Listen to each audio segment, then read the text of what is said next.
మన చుట్టూ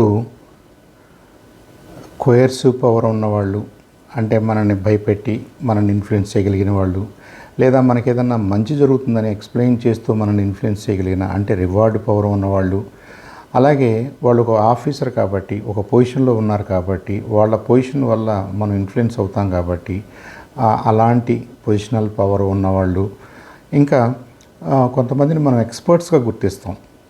ఆయా రంగాల్లో ఎక్స్పర్ట్స్గా గుర్తిస్తాం. వాళ్ళకి ఆ ఎక్స్పర్ట్ పవర్ ఉంటుందని చూసాం.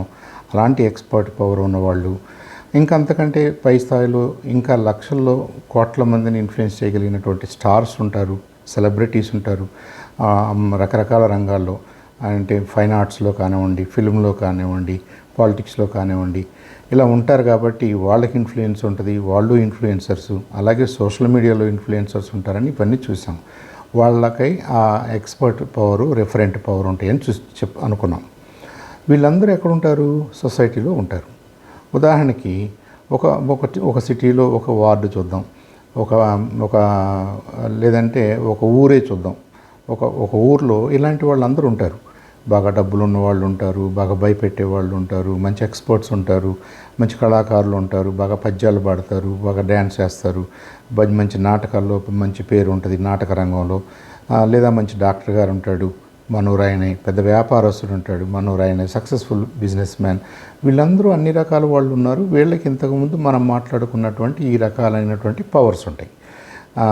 కోయర్సివ్ పవర్ ఉంటుంది, రివార్డ్ పవర్ ఉంటుంది, పొజిషనల్ పవర్ ఉన్నవాళ్ళు ఉంటారు, ఎక్స్పర్ట్ పవర్ ఉన్నవాళ్ళు ఉంటారు, అలాగే రెఫరెంట్ పవర్ ఉన్నవాళ్ళు ఉంటారు, ఇంకా మామూలు మనుషులు కూడా ఉంటారు.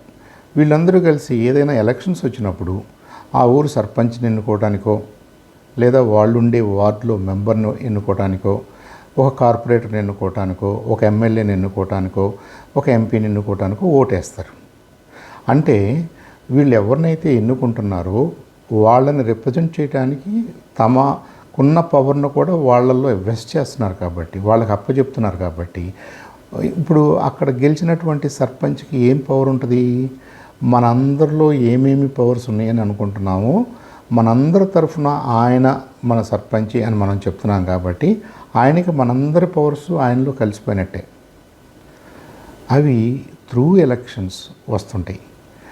ఇంతకుముందు మనం పొజిషనల్ పవర్ అన్నాం. ఆ పొజిషన్ రావడానికి కూడా లీగల్గా ఒక అథారిటీ వల్ల వచ్చింది కాబట్టి అది లెజిటిమేట్ పవర్ కిందే మాట్లాడతారు కొంతమంది.